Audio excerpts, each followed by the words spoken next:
आज मैं काम करके बहुत थक गई थी और सुबह से ही मेरे सर में बहुत दर्द हो रहा था। इसीलिए मैं चाय बनाने के लिए किचन में गई थी और जैसे ही मैंने चाय पत्ती का डब्बा उठाया था तो वह बिल्कुल खाली था और चीनी भी तकरीबन न होने के बराबर ही थी। तो मैंने जाकर अपनी सास से कहा था कि आंटी घर का राशन तकरीबन खत्म हो चुका है, इसीलिए राशन मंगवा ले। तो मेरी बात सुनकर मेरी सास भड़क उठी थी और मुझसे बोली थी कि नहीं है मेरे पास पैसे, इसलिए तुम चुपचाप दफा हो जाओ यहाँ से। मेरे पास कोई खजाना नहीं है जो मैं फौरन से तुम्हारे हुक्म को पूरा कर दूं। मेरे पास जो पैसे थे वह सब तुम्हारी शादी में खर्च हो गए और अब मेरे पास एक फूटी कौड़ी तक नहीं है। इसीलिए तुम कुछ दिन इंतजार कर लो, जैसे ही पैसे मिलेंगे मैं राशन ले आऊंगी। मेरी शादी को 20 दिन हो गए थे और मैंने इस बात का अंदाजा बखूबी लगा लिया था कि मेरी सास के अलावा इस घर में कोई कमाने वाला नहीं है, लेकिन वह भी कभी कभार ही दाई का काम करती थी। मगर जब भी कोई डिलीवरी करती थी तो उनके पास लाखों रुपए आ जाते थे। मुझे अब अपनी सास पर शक होने लग गया था, क्योंकि यह बात मैं अच्छी तरीके से जानती थी कि डिलीवरी करने से किसी के पास इतने पैसे नहीं आते। इसीलिए मैं अब अपनी सास की हर हरकत पर नजर रखने लग गई थी, ताकि मैं हकीकत जान सकूं कि इतने पैसे उनके पास कहां से आते हैं। फिर कुछ दिनों के बाद एक आदमी हमारे दरवाजे पर आया था। वह मेरी सास से कह रहा था कि एक और शिकार मेरे हाथ लग गया है, उसकी डिलीवरी का वक्त आ गया है। मैंने खरीदार भी ढूंढ लिया है, वह मुंह मांगी कीमत देने को भी बिल्कुल तैयार है। तो उसकी बात सुनकर मेरी सास और ननद फौरन ही उसके साथ चल पड़ी थी। मैंने छुपकर उनकी बातें सुन ली थीं, जिससे मुझे अंदाजा हो गया था कि ये लोग यकीनन पैदा होने वाले बच्चे को किसी अमीर और बेऔलाद जोड़े को बेचा करते थे और उसके बदले में मुंह मांगी कीमत वसूल करते हैं। इसीलिए मैं भी हकीकत जानने के लिए चुपके से उनके पीछे चली गई थी। लेकिन वहां का मंजर देखकर तो मेरे कदमों तले से जमीन निकल गई थी, क्योंकि मेरा अंदाजा गलत साबित हुआ था। ये लोग बच्चा बेचा नहीं करते थे, बल्कि यह तो प्रेग्नेंट औरतों के साथ। मेरा नाम उर्मिला है। मेरी शादी को अभी सिर्फ 20 दिन हुए थे और इन 20 दिनों में ही मेरे ससुराल वालों की हकीकत खुलकर मेरे सामने आ गई थी। उस घर में कोई भी नहीं कमाता सिवाय मेरी सास के, और पिछले 20 दिनों में मेरी सास ने भी बस एक ही डिलीवरी की थी और अभी तक उसके भी पैसे नहीं मिले थे, जिसकी वजह से नौबत भूखे रहने तक आ गई थी। अभी हम बात कर ही रहे थे कि अचानक से दरवाजे पर दस्तक हुई थी। तो आवाज सुनकर मेरी सास ने मुझसे कहा था, जाओ दरवाजे पर देखकर आओ कि कौन है। फिर मैंने फौरन अपनी सास के हुक्म पर जाकर पूछा था कि कौन है, तो मुझे एक आदमी की आवाज आई थी। उसने मुझसे कहा था कि मैं सुरेश हूँ, मैं नीलम दाई के साथ ही काम करता हूँ। उनके कुछ पैसे मेरे पास थे, बस वही देने आया हूँ। वह दरअसल पिछले डिलीवरी केस की पेमेंट आज ही हुई थी, इसीलिए बस वही देने आया हूँ। तो उस आदमी की बात सुनकर मैंने जल्दी से दरवाजा खोला था।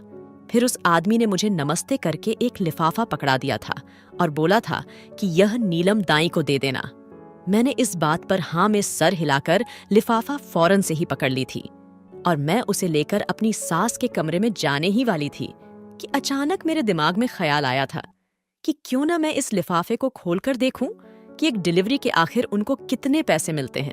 इसलिए मैं जिज्ञासा के मारे उस लिफाफे को अपनी सास के कमरे में ले जाने के बजाय सीधे किचन में ले गई थी और पैसे गिनने के लिए मैंने जैसे ही उस लिफाफे को खोला था तो मेरी आंखें फटी की फटी रह गई थीं, क्योंकि उस लिफाफे में कुछ हजार नहीं बल्कि लाखों के हिसाब से पैसे थे, जिनको देखकर मैं हैरान हो गई थी और सोचने लगी थी कि डिलीवरी करने के इतने ज्यादा पैसे तो नहीं मिलते, तो फिर सुरेश ने आंटी को आखिर इतनी बड़ी रकम क्यों दी है। अभी मैं सोच ही रही थी कि मुझे अचानक से किसी के कदमों की आवाज आई थी। मैंने जल्दी से ही सारे पैसे लिफाफे में डाल दिए थे और खुद को बिजी जाहिर करने के लिए बर्तन उठाकर टोकरी में रखने लग गई थी। फिर कुछ देर बाद मेरी सास किचन में आ गई थी और मुझसे बोली थी कि बाहर कौन आया था। मैंने घबराते हुए उनसे कहा था कि कोई सुरेश नाम का आदमी आया था और लिफाफा उनको पकड़ाते हुए कहा था कि ये आपके लिए देकर गया है। तो मेरी सास ने मेरी बात सुनकर उस लिफाफे को मेरे हाथ से जोर से खींचा था और मुझे खा जाने वाली नजरों के साथ घूरते हुए मुझसे पूछा था कि जब वह इस लिफाफे को मेरे लिए देकर गया है तो तुम इसे मुझे देने की बजाय अपने साथ किचन में क्यों लेकर आई हो। फिर मेरी सास मुझ पर चिल्लाई थी कि क्या तुमने इस लिफाफे को खोलकर देखा है। अब मुझे सास के इस अंदाज से डर लगने लग गया था। इसीलिए मैंने घबराते हुए फौरन नहीं में सर हिलाया था और मैंने बहाना बनाते हुए उनसे कहा था कि बिल्ली किचन में चली गई थी, तो मैंने सोचा कि यह दूध न पी ले, इसीलिए मैं आपके कमरे में आने के बजाय जल्दी से किचन में आ गई थी। मेरी बात सुनकर मेरी सास उस लिफाफे को लेकर अपने कमरे में चली गई थी। मुझे उन पर पहले ही शक हो रहा था, लेकिन फिर उनका यह अंदाज देखकर तो मुझे यकीन हो गया था कि वाकई दाल में कुछ काला जरूर है, क्योंकि डिलीवरी करने के इतने पैसे तो नहीं मिलते। और मैं यह बात सोचने पर मजबूर हो गई थी कि आखिर मेरी सास डिलीवरी के नाम पर ऐसा क्या काम करती है जो उसे लाखों के हिसाब से पैसे मिलते हैं। फिर शाम को मेरी सास और ननद दोनों ही राशन लेने के लिए चली गई थी और घर वापसी पर ये दोनों 3 माह का राशन इकट्ठा ही ले आई थी। और साथ में ही उन दोनों माँ बेटी ने अपने लिए बहुत सारी शॉपिंग भी की थी और उन तमाम चीज़ों को मुझसे छुपाकर सीधा अपने कमरे में ले गई थी। लेकिन फिर भी मैंने उनके शॉपिंग बैग तो देख ही लिए थे। मैंने आज तक अपनी सास और ननद को कभी कोई मामूली चीज इस्तेमाल करते हुए नहीं देखा था, बल्कि दोनों ही हमेशा ब्रांडेड कपड़े पहनती थीं और उनके पास महंगी ज्वेलरी और महंगे परफ्यूम होते थे, जिनको देखकर मैं अक्सर सोचती थी कि आखिर उनके पास इतनी महंगी चीजें कहाँ से आती हैं, जबकि यहाँ पर तो कोई कमाने वाला भी नहीं है सिवाय मेरी सास के। लेकिन वह भी सिर्फ एक मामूली सी दाई है और उस काम में भी इतने पैसे नहीं आती कि बंदा इतनी महंगी चीजें खरीद सके, बल्कि उन पैसों से तो मुश्किल के साथ भी महीने का राशन पूरा नहीं आएगा। अब मेरी सास को डिलीवरी किए हुए 3 माह हो चुके थे और घर का राशन भी एक बार फिर से खत्म हो गया था। इस बार तो कोई डिलीवरी केस भी नहीं आ रहा था, इसीलिए अब नौबत भूखे रहने तक आने लगी थी। मेरी सास के पास भी पैसा सिर्फ उसी सूरत में ही आता था जब वह किसी की डिलीवरी करती थी और फिर उससे मिलने वाले पैसों को वह दोनों हाथों से लुटा देती थी। फिर अगली डिलीवरी तक मेरी सास कौड़ी कौड़ी की मोहताज होती थी। मेरा पति कोई काम भी नहीं करता था, बल्कि वह तो हर वक्त ही नशे में धुत रहता था। अखिलेश सुबह होते ही निकल जाता था और रात को ही नशे की हालत में घर वापस लौटता था। शादी के शुरू दिनों में तो मैंने बड़ी कोशिश की थी कि अखिलेश को समझाऊं कि वह नशा करना छोड़ दे, लेकिन मेरी बातों का अखिलेश पर कोई असर नहीं होता था, बल्कि वह तो मुझे ही मारने लग जाता था। मैंने इस बारे में कई दफा अपनी सास को भी बताया था कि अखिलेश मुझे हर रोज ही जानवरों की तरह से मारता पीटता है, तो मेरी बात सुनकर मेरी सास मेरी ही बेइज्जती करने लग जाती थी और मुझसे कहती थी कि आखिर तुम ऐसी हरकतें ही क्यों करती हो जिनकी वजह से तुम्हें मार खानी पड़े। मेरी सास अखिलेश को समझाने के बजाय उल्टा मुझसे ही लड़ने लग जाती थी और हमेशा ही अपनी बेटे की साइड लेती थी और मुझसे कहती थी कि इसमें कौन सी कोई बड़ी बात है। मेरा पति भी मुझे मारता था। मैं तो उसकी शिकायत लेकर कभी अपनी सास के पास नहीं गई थी, बल्कि मैंने तो अपने पति के सामने कभी उफ तक नहीं किया था। पता नहीं आजकल की ये कैसी लड़कियां हैं, इनमें तो शर्म नाम की कोई चीज ही नहीं है जो अपने पतियों की बुराइयां करती हैं और अपने कमरे की बातें बाहर आकर सबको बताती हैं। तो सास की बातें सुनकर मैं खामोश हो जाती थी, क्योंकि मेरे ससुराल में मेरी इज्जत सिर्फ एक नौकरानी जितनी ही थी। मुझे शादी के दूसरे दिन ही पता चल गई थी, जब मेरी सास ने बड़े रौब से आकर मुझे कहा था कि उठो और जल्दी से मेरे लिए नाश्ता बनाकर लाओ, मुझे बहुत भूख लग रही है। और पीछे से ही मेरी ननद की आवाज भी आई थी, 2 अंडों का आमलेट बनाना मेरे लिए और सुबह के वक्त थोड़ी जल्दी उठ जाया करो, क्योंकि मुझे जल्दी भूख लग जाती है। तो ननद की बात सुनकर मैंने भी जल्दी से मुंह बनाकर उससे कहा था कि मुझसे पहले भी तो तुम खुद ही खाना बनाती थी, इसलिए अभी खुद ही बना लिया करो। मेरी बात सुनकर मेरी सास ने मुझे बालों से पकड़ लिया था और कहा था, तुम्हारी हिम्मत कैसे हुई मेरी बेटी के साथ इतनी बदतमीजी से पेश आने की। मैं अपनी सास के इस तरह से पेश आने पर बहुत ज्यादा घबरा गई थी और फिर मेरी सास ने फौरन ही मुझसे कहा था कि जल्दी माफी मांगो मेरी बेटी से। तो मैंने डर के मारे फौरन उनकी बात मान ली थी, क्योंकि मुझे ये बात अच्छे तरीके से समझ आ गई थी कि पूरे घर में मेरी सास और ननद की ही चलती है। उन दोनों के होते हुए कोई पर भी नहीं मार सकता था। अब मेरी सास ने सारे घर की जिम्मेदारी मुझे सौंप दी थी। घर की सफाई से लेकर किचन के कामों तक सारे काम मैं ही करती थी। मेरी सास और ननद सारा दिन लेटी ही रहती थी और किसी भी काम को हाथ न लगाती, क्योंकि उन दोनों को मेरी सूरत में एक फ्री की नौकरानी मिल गई थी और उन्होंने मेरा खूब फायदा भी उठाया था। लाखों के हिसाब से पैसा कमाने के बावजूद भी मेरी सास ने मुझे आज तक एक नया सूट लेकर नहीं दिया था, बल्कि मुझे हमेशा मेरी ननद के पुराने कपड़े ही पहनने को देती थी। और बात बात पर मेरी सास और ननद दोनों ही मेरी बहुत ज्यादा बेइज्जती करती थी। पति तो वैसे भी मुझे कोई खास मुंह नहीं लगाता था। अब तो मैं हर वक्त दिल ही दिल में अपने नसीबों को कोसती रहती थी कि वह कौन सी मनहूस घड़ी थी जब मेरी शादी अभिषेक से हुई थी, क्योंकि उस दिन से लेकर आज तक मैंने कभी सुख का सांस नहीं लिया था। कभी कभी तो मेरा दिल बहुत करता था कि मैं वापस अपने घर चली जाऊं और अभिषेक से तलाक ले लूं। क्या फायदा ऐसे घर में रहने का जहां पर आपकी इज्जत ही ना हो और हर छोटी छोटी बात पर आपको बेइज्जत किया जाए, मारा जाए। अब इन तमाम हालात से मैं बहुत तंग आ गई थी। इसीलिए मेरी जब भी अपनी माँ से फोन पर बात होती थी तो मैं उन्हें अभिषेक और उसके घर वालों के रवैये के बारे में बताती थी कि ये सब लोग मिलकर मुझ पर बहुत जुल्म करते हैं। मैं घर का सारा काम करती हूँ, इसके बावजूद भी यह लोग मुझसे कभी खुश नहीं होते। अभिषेक भी हर वक्त नशे में रहता है और मुझे बहुत मारता है।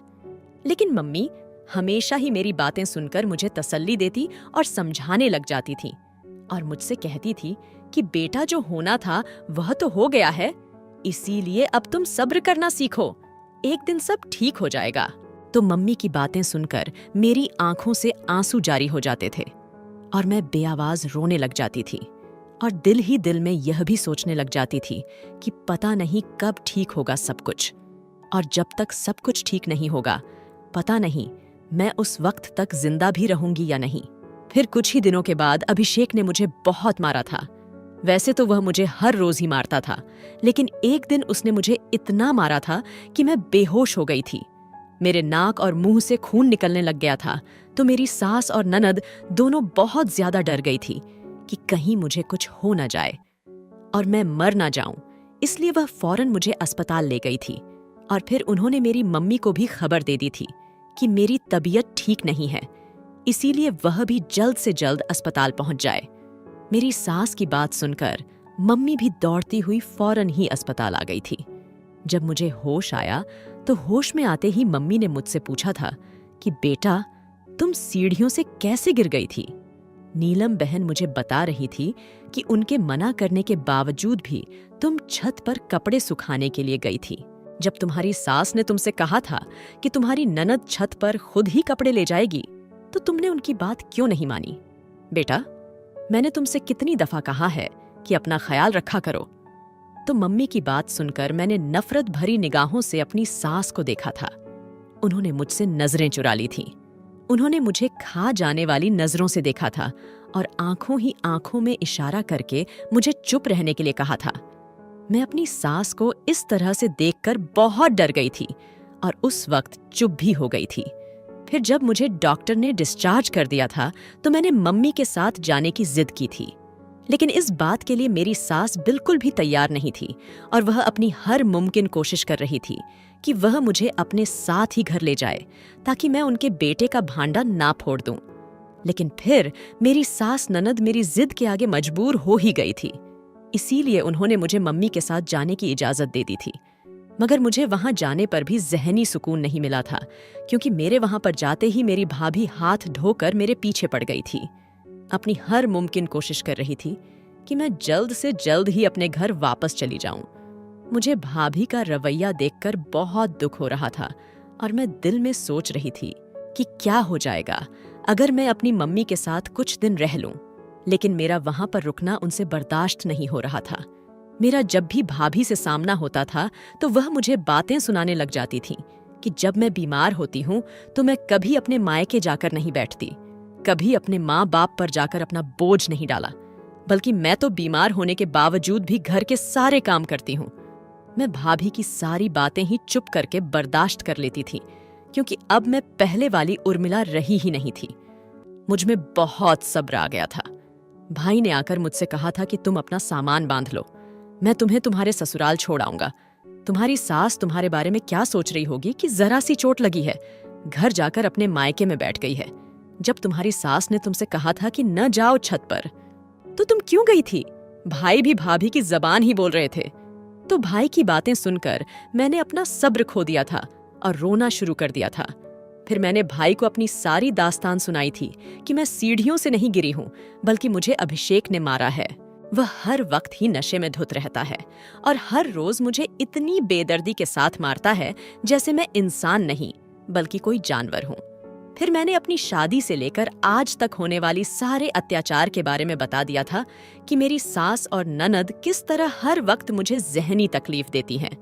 और अभिषेक ने भी आज तक मेरा कभी साथ नहीं दिया, बल्कि वह भी उन्हीं के कहने पर मुझे मारता है।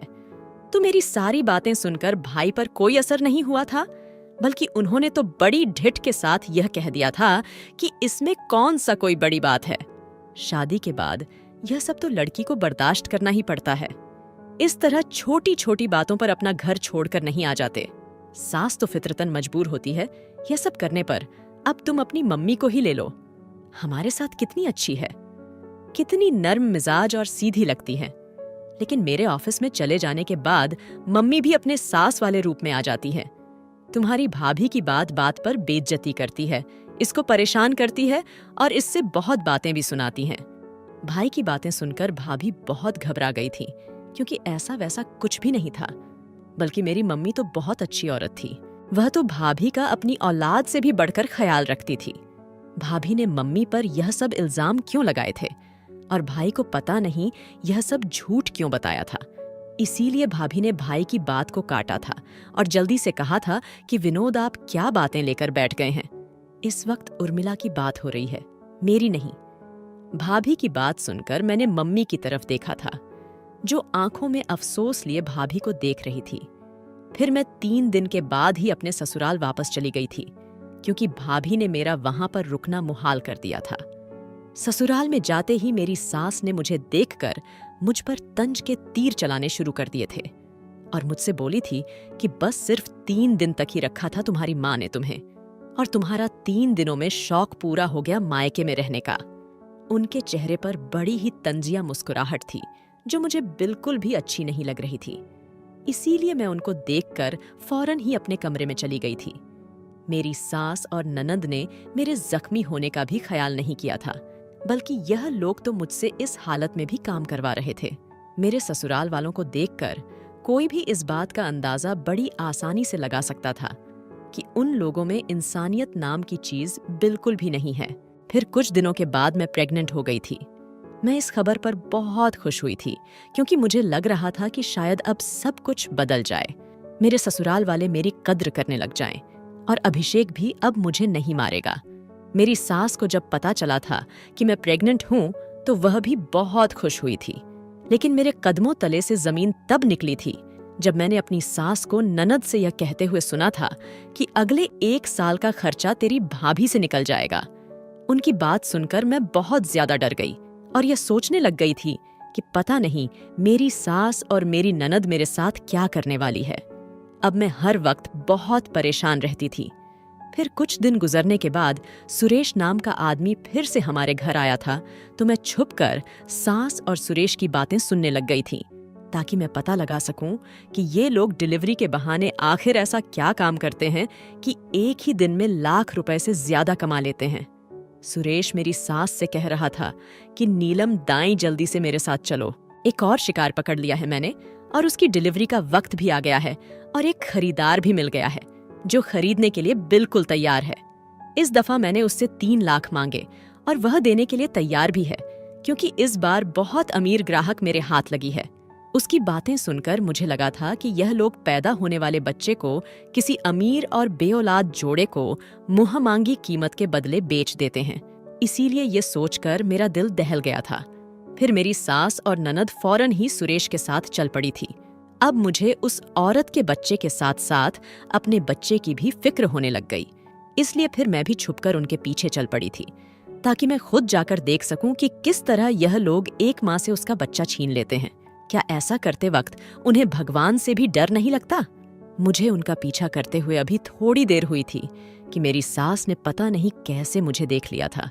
उसको मुझ पर शक हो गया था कि मैं उनका पीछा कर रही हूँ। इसीलिए वह जल्दी से मेरे पास आई थी और मुझसे बोली थी कि तुम हमारे पीछे क्यों आ रही हो? क्या मसला है तुम्हें? आखिर क्या करने की कोशिश कर रही हो तुम? मैंने उनकी बात सुनकर जल्दी से बहाना बनाया था कि मेरी तबीयत ठीक नहीं है, इसीलिए मैं करीबी मेडिकल स्टोर से दवाई लेने जा रही थी। पहले मैं आपसे कहने वाली थी कि आप मेरे लिए दवाई ले आएं। फिर मैंने सोचा कि आपको देर हो जाएगी और वैसे भी मेडिकल स्टोर करीब में ही है, इसीलिए मैं खुद ही जाकर दवाई ले आती हूँ। तो मेरी बात सुनकर मेरी सास ने मुझे तंजिया लहजे में कहा था, ठीक है, फिलहाल तुम अभी घर वापस जाओ, मैं वापस आकर तुम्हें दवाई दे दूंगी और तुम्हारी तबीयत भी ठीक कर दूंगी। उनकी बात सुनकर मैं बहुत डर गई थी, क्योंकि वह मुझे धमकाने वाले अंदाज में कह रही थी। इसीलिए उनके आने से पहले ही मैं बहाना बनाकर सो गई थी।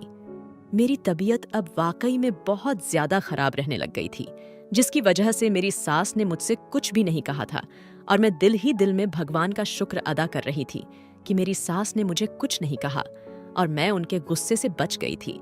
लेकिन मेरा ध्यान अब भी उस औरत और उसके बच्चे की तरफ ही था। अब मैं सोच रही थी कि वो औरत पता नहीं अपने बच्चे के बगैर कैसे जिंदा रहेगी। मैं अभी अपनी पूरी कोशिश कर रही थी कि किसी न किसी तरीके से मैं हकीकत को अपनी आंखों से देख सकूं और इस जुल्म के खिलाफ आवाज उठा सकूं। लेकिन मैं अपनी तमाम कोशिशों के बावजूद नाकाम हो रही थी, क्योंकि मैं नहीं जानती थी कि ये लोग आखिर डिलीवरी कहाँ पर करते हैं। इस बात को 2 हफ्ते हो चुके थे कि एक दिन एक आदमी हमारे घर आया था जो बहुत घबराया हुआ था और मेरी सास से कह रहा था कि दाई नीलम, जल्दी से मेरे साथ चलो, मेरी बीवी की तबीयत बहुत खराब है, बच्चे की डिलीवरी का टाइम हो गया है। तो मेरी सास ने उसे तंजिया लहजे में कहा था, कहाँ चलूं तुम्हारे साथ? तो वो जल्दी से बोला था, मेरे घर।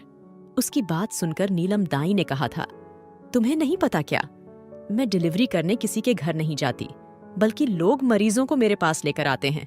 तो उस आदमी ने कहा था, ठीक है, मैं अपनी बीवी को अभी लेकर आता हूं। तो मेरी सास ने कहा था, यहां पर मत लाना, बल्कि मैं तुम्हें पता बताती हूँ, तुम अपनी बीवी को वहां पर ले आओ, क्योंकि वहां पर हमारे पास जरूरत का सारा सामान होता है। फिर उस आदमी के साथ साथ मैंने भी वो पता याद कर लिया था और फिर जल्दी से जाकर मैं अपने कमरे में लेट गई थी। फिर थोड़ी देर के बाद मेरी सास मेरे कमरे में आई थी और मुझसे कहने लगी थी कि मैं डिलीवरी करने जा रही हूँ, इसलिए तुम घर का ख्याल रखना। तो सास की बात सुनकर मैंने उनसे कहा था, आंटी, मेरी तबीयत बहुत खराब है, मुझसे उठा भी नहीं जा रहा। तो मेरी सास ने मुझे दवाई देते हुए कहा था, कोई बात नहीं, तुम्हें दवाई खाकर सो जाना, मैं वापसी पर खाना लेती हुई आऊंगी। उनकी बात सुनकर मैंने इस बात में सर हिला दिया था। ऐसा मैंने इसलिए किया था ताकि इस दफा उनको मुझ पर शक ना हो और मैं अपने मकसद में कामयाब हो सकूं। उनके जाने के 20 मिनट बाद मैं भी उनके बताए हुए पते पर पहुंच गई और वहां का मंजर देखकर मेरी आंखें फटी की फटी रह गई थी, क्योंकि मेरा अंदाजा गलत साबित हुआ था। क्योंकि वो लोग बच्चों की खरीदने बेचने का काम नहीं करते थे, बल्कि वो लोग तो बच्चों की पैदाइश के बहाने से ऑपरेशन करते थे और साथ में ही प्रेग्नेंट औरतों का गुर्दा भी निकाल लेते थे, जिसकी वह अपनी मुंहमांगी कीमत पर बेचा करते थे। ये सारा मंजर देखकर मेरे मुंह से चीख निकल गई थी और मेरी सास ने मुझे एक बार फिर से देख लिया था। इस दफा सास ने मुझे बालों से पकड़ा था और मुझे मारने लग गई थी कि इतने में पुलिस आ गई थी, क्योंकि मैंने ही पुलिस को बुलाया था और उनसे कहा था कि इस पते पर एक गैर कानूनी अस्पताल बना हुआ है जहां पर बच्चों को बेचा जाता है। लेकिन यहाँ पर तो मामला ही कुछ और था और पुलिस ने आकर फौरन ही मेरी सास को पकड़ लिया था। मेरी सास ने किसी तरह से अपने आप को पुलिस से छुड़ा लिया था और मुझे जोर के साथ जमीन पर धक्का दे मारा था और वो चिल्लाई थी कि मैं तुम्हें जिंदा नहीं छोड़ूंगी। मैं जमीन पर गिर गई थी और गिरते ही मुझे बहुत दर्द होने लग गया था। मैं तड़पने लग गई थी, जिसकी वजह से मेरा मिसकैरेज हो गया था। मेरी सास और ननद को उम्र कैद की सजा हो गई थी और इस सब के बाद मैंने भी अभिषेक से तलाक ले ली थी, क्योंकि ऐसे मर्द के साथ जिंदगी गुजारने का क्या फायदा जो औरत की इज्जत करना ही ना जानता हो। इस सब के बाद मैंने एक लंबे अरसे के बाद सुकून की जिंदगी गुजारी थी। दोस्तों, उम्मीद करती हूँ आपको हमारी कहानी पसंद आई होगी। कहानी पसंद आई है तो वीडियो को लाइक करें, चैनल पर नए हैं तो चैनल को सब्सक्राइब करें और हाँ, नोटिफिकेशन को जरूर दबाएं ताकि अगली अपडेट सबसे पहले आपको मिले।